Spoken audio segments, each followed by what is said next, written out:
Fala pessoal, tudo bem com vocês? Sejam bem-vindos a mais um vídeo aqui no canal. E no vídeo de hoje eu vou falar a respeito do caso Birna Brian Stoncher. Bom, pelo menos eu acho que é assim que se pronuncia o nome dela, foi o Google que me falou. E esse caso aconteceu no ano de 2017 na Finlândia. E pessoal, antes de começar, eu gostaria de falar uma coisa rápida aqui para vocês. O canal está crescendo e algumas pessoas novas estão entrando e meio que não estão entendendo a maneira como eu narro os casos. Que, como quem já é antigo aqui no canal, já percebeu que eu não posso detalhar como acontecem as coisas. Porque se eu detalhar, o meu vídeo pode ser desmonetizado e eu até posso receber uma punição do YouTube. Então, esse é o recado que eu gostaria de dar aí para vocês, para deixar tudo esclarecido. E, sem mais delongas, bora pro vídeo. Birna tinha 20 anos e morava com seus pais em Brainholt, um subúrbio de Reykjavik, a capital e maior cidade da Islândia. Segundo familiares, ela era uma garota extrovertida que sempre estava disposta a conhecer novas pessoas. Andar sozinho em Reykjavik à noite não é algo incomum. As taxas de criminalidade são muito baixas e crimes considerados de natureza graves são quase inexistentes, sendo que o último crime grave antes desse que eu vou narrar havia ocorrido em 2008. Para se ter uma noção, lá a polícia anda desarmada e é raro algum delito acontecer. Geralmente ocorre briga por bebedeiras e os infratores passam a noite na cadeia e depois vão para casa no dia seguinte. Na noite de uma sexta-feira do dia 13 de janeiro de 2017, Birna saiu com seus amigos para um clube no centro da cidade e planejava voltar para casa cedo. Como seus amigos não queriam ir embora, ela decidiu voltar para casa sozinha, na esperança de encontrar alguma carona. Imagens de câmeras de segurança filmaram a jovem voltando para casa a pé. Nas imagens, é possível ver Birna caminhando com dificuldade devido a estar bêbada. Em certo momento, ela derruba algo no chão e, ao tentar pegar, ela quase cai. Minutos depois, outras imagens mostram um carro Kia Rio Vermelho parando ao lado dela. Ela entra no veículo e, depois disso, não foi mais vista. Quando Birna não apareceu para trabalhar no dia seguinte, que era em uma loja de conveniência, seus amigos ficaram muito preocupados. Eles tentaram entrar em contato com ela, mas o telefone dela estava desligado. Ela nunca se atrasava para o trabalho e também nunca deixava o seu telefone desligado. Então a sua ausência foi um motivo de grande preocupação. Sua amiga de infância e também colega de trabalho, chamada Maria, ligou para os outros amigos que foram à balada com ela na noite anterior. Eles acreditavam que Birna tivesse ido direto para a casa do seu pai e eles desconheciam o seu paradeiro. A mãe de Birna, Sila, foi avisada logo depois e, após passar muitas horas sem que ninguém tivesse notícias de sua filha, a mãe dela foi até a delegacia para registrar um boletim de ocorrência, dando a jovem como desaparecida. Sila postou uma mensagem no Facebook para saber se algum dos amigos de Birna tinha visto a garota. A postagem foi compartilhada milhares de vezes ao longo da noite e nos dias seguintes, mas Birna não havia sido avistada por ninguém. A polícia rastreou o telefone dela e constataram que ele foi desligado por volta das 5h50 da manhã do sábado. A triangulação do GPS mostrou que o telefone estava localizado a 9 km de distância em um porto comercial. Apesar de já ser considerada uma pessoa desaparecida, a polícia ainda não havia iniciado uma busca formal por Birna, pois não acreditavam que ela estivesse realmente desaparecida, principalmente porque as pessoas não costumavam desaparecer na Islândia, e talvez, segundo eles, ela tivesse um amante secreto. Devido a isso, Sila levou alguns amigos e familiares ao porto e começou a bater nas portas das casas da região, na esperança de encontrar a sua filha, que àquela altura já estava desaparecida há 36 horas. A mídia local rapidamente começou a difundir a história e Sila concordou em dar entrevistas a rádios, jornais e TVs locais. No entanto, sua insistência de que Birna não iria simplesmente desaparecer fez com que a polícia finalmente iniciasse uma busca pela jovem. E essa busca se tornou a mais extensa de toda a história da Islândia. Uma semana após o desaparecimento, dois irmãos que faziam parte das buscas se dirigiram novamente ao porto onde o telefone de Birna foi desligado, e desta vez eles encontraram as botas da jovem boiando na água. Mergulhadores foram enviados para a região gelada e drones fizeram uma varredura na área. Os investigadores começaram a revisar as imagens das câmeras de vigilância do porto e se depararam com um carro vermelho. Ele para e um homem sai do veículo por volta das 6 da manhã do sábado. O homem parecia bêbado e cambaleou para um navio de pesca chamado Polar Nanook. O veículo então saiu e só foi visto novamente às 11 horas da manhã.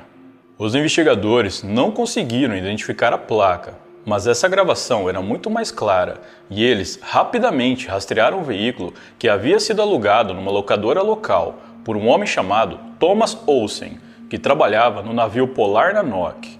Thomas tinha 25 anos e era natural da Groenlândia.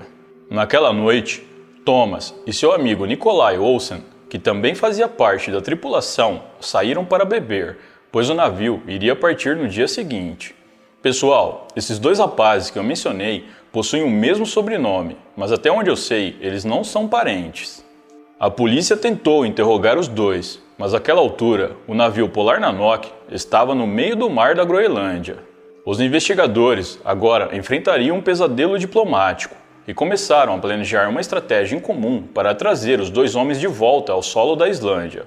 4 oficiais foram enviados para a Groenlândia em um navio de guerra dinamarquês. Lá, eles entraram em contato com a polícia e pediram para que o Polar Nanook retornasse à Islândia para investigarem 2 tripulantes sobre o sumiço de uma jovem.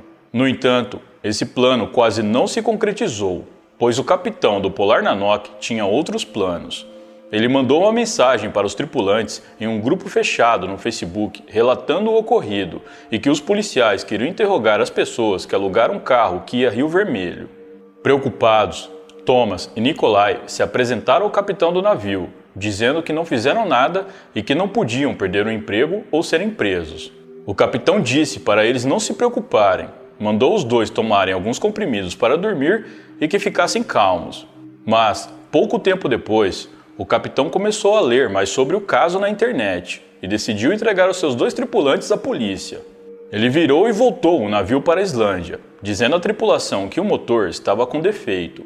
Então, desligou o Wi-Fi para que ninguém mais pudesse ler as notícias que falavam sobre um criminoso perigoso a bordo do seu navio. Ele também pediu para seus homens de confiança verificarem se nenhuma evidência era jogada ao mar durante a viagem. Quando o Polar Nanook atracou, o porto havia sido fechado ao público e outros navios, e estava lotado com a força policial de Reykjavik. O carro, que ia a Rio Vermelho, havia sido confiscado, e a perícia analisou o seu interior. Eles encontraram o DNA de Birna no banco de trás, apesar do veículo ter passado por uma limpeza profunda com alvejante e outros produtos de limpeza.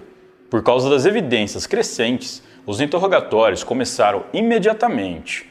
De acordo com os relatos de ambos, Nikolai pegou um táxi do porto para Reykjavik e começou a beber em um bar em sua última noite antes de partir. Thomas Olsen chegou à cidade logo depois, no carro alugado, e seu amigo Nikolai já estava muito bêbado.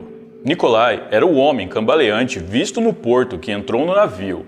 A dupla então visitou outro bar e depois voltaram para o carro quando foram filmados pelas câmeras de segurança parando ao lado de Birna. Tanto Thomas quanto Nikolai disseram para a polícia que, na verdade, 2 mulheres entraram no carro, mas Nikolai estava tão bêbado que adormeceu e não se lembrava de nada sobre elas. Depois de deixar o seu amigo bêbado no navio, Thomas alegou que levou as 2 meninas para o banco de trás do veículo para brincar com elas. Ele disse ainda que as 2 saíram do carro 1 hora depois, mas que ele não fazia ideia para onde elas teriam ido. No entanto, a versão dos eventos de Thomas não batia com as evidências acumuladas pela polícia ao longo das investigações. O telefone de Thomas ficou desligado por 4 horas depois que ele deixou Nikolai no Polar Nanook. Ele também foi visto comprando produtos de limpeza, bolsas e roupas em um supermercado próximo. Thomas disse aos investigadores que os produtos de limpeza eram para remover o vômito do seu amigo no carro, mas quando a perícia analisou o veículo, encontraram o DNA de Birna, como eu já mencionei. Após ter deixado Nikolai no porto, o carro não foi mais visto nas poucas câmeras de vigilância em toda a cidade, até às 11 da manhã, quando Thomas voltou ao navio. Ele afirmou que dormiu no carro, mas a quilometragem mostra que ele fez um longo percurso durante esse tempo. Quando examinado pelos médicos, foi observado que Thomas tinha vários arranhões pelo corpo, principalmente no peito, e quando a sua cabine no navio foi revistada, os policiais encontraram mais de 20 quilos de entorpecentes que ele trouxe a bordo da Dinamarca. A carteira de habilitação de Birna foi encontrada na lixeira do navio e a perícia fez uma varredura em busca de impressões digitais. E foi concluído que as impressões digitais de Thomas realmente estavam na carteira de habilitação da jovem. Enquanto isso, em um domingo do dia 22 de janeiro, o corpo de Birna foi encontrado. Mais de 800 voluntários e 80 veículos vasculharam o país em busca dela, mas foi um helicóptero voando baixo que fez a descoberta. Ela estava a 50 quilômetros do porto, à beira da água, próximo a um farol. Apesar de ter sido encontrada sem as roupas, a necrópsia mostrou que não houve relações forçadas. Ainda, de acordo com a necrópsia, Birna foi deixada inconsciente e depois foi jogada ao mar. Nikolai foi libertado após 2 semanas, pois os investigadores acreditavam que ele não tinha nada a ver com o que aconteceu com a jovem. Já Thomas foi detido e foi formalmente acusado no dia 30 de março de 2017 por posse ilegal de entorpecentes e pelo crime contra Birna. Em agosto daquele ano, Thomas Olsen se declarou culpado da acusação de porte de entorpecentes, mas disse que era inocente quanto ao crime envolvendo a jovem. No entanto, mais evidências se acumularam contra ele desde a sua prisão. Algum tempo depois, ele finalmente admitiu que Birna era a única mulher no carro com ele naquela noite, mas afirmou perante o juiz que, na verdade, foi Nikolai quem atacou a jovem quando ele saiu do carro para urinar. Seu amigo teria saído com a jovem e voltado mais tarde sem ela. A nova e desesperada declaração de Thomas era quase cômica, principalmente devido à quantidade de evidências que se empilhavam sobre ele. O DNA da jovem no carro que ele havia alugado, as impressões digitais na carteira de motorista e nas botas dela, além das imagens de câmeras de segurança mostrando que ele comprou produtos de limpeza e a longa viagem que ele fez para a região do farol, eram mais que suficiente para condená-lo. Um mês depois, Thomas Olsen foi finalmente condenado, mas a pena foi bem menos do que a esperada pela população, apenas 19 anos de prisão sem direito à liberdade condicional. Apesar da revolta da população, os juízes não puderam fazer muita coisa para aumentar a sua pena, uma vez que crimes como esses eram tão raros na Islândia que sequer existia uma legislação mais dura. Por fim, o crime contra Birna não devastou apenas a Islândia, mas também afetou profundamente a Groenlândia. Com os dois países de luto por uma perda tão terrível, o povo da Groenlândia fez vigílias pela jovem e muitas pessoas acenderam velas em sua homenagem. A Dinamarca e as Ilhas Faroé também prestaram homenagem à jovem falecida. Durante uma entrevista, o pai de Birna disse: "Duas nações unidas pelo luto, por uma jovem que poderia ter sido irmã, filha ou namorada de qualquer pessoa. Quando você vive em uma sociedade tão pequena, a vítima não se sente ameaçada por um estranho. Infelizmente, minha filha era tão doce que confiou em um homem, que sequer pode ser chamado de humano." O funeral de Birna contou com a presença de 2.000 pessoas, entre familiares, amigos e moradores enlutados. Ao longo dos anos, pequenos memoriais surgiram ao redor de Reykjavik, como brinquedos de pelúcia e cartões de condolências, e as pessoas criaram um perfil no Facebook para relembrar a história de uma menina que era profundamente feliz. Devido a este caso, a Islândia está mudando drasticamente suas leis com relação à imigração e o turismo. Os forasteiros que estão chegando ao pequeno país agora são vistos com outros olhos. Por causa desse crime, as jovens, devido ao medo, tentam ser mais cuidadosas e precavidas quando saem à noite na Islândia. Antes do desaparecimento de Birna, existia uma forte recusa da sociedade com relação às câmeras de vigilância, mas isso rapidamente diminuiu após o ocorrido. Hoje, praticamente toda esquina das grandes cidades do país tem uma câmera para monitorar os passos da população, na intenção de evitar que mais crimes de natureza grave ocorram. Bom, pessoal, então é isso. Muito obrigado por me assistirem até o final. Eu vou ficando por aqui. Um grande abraço e até a próxima.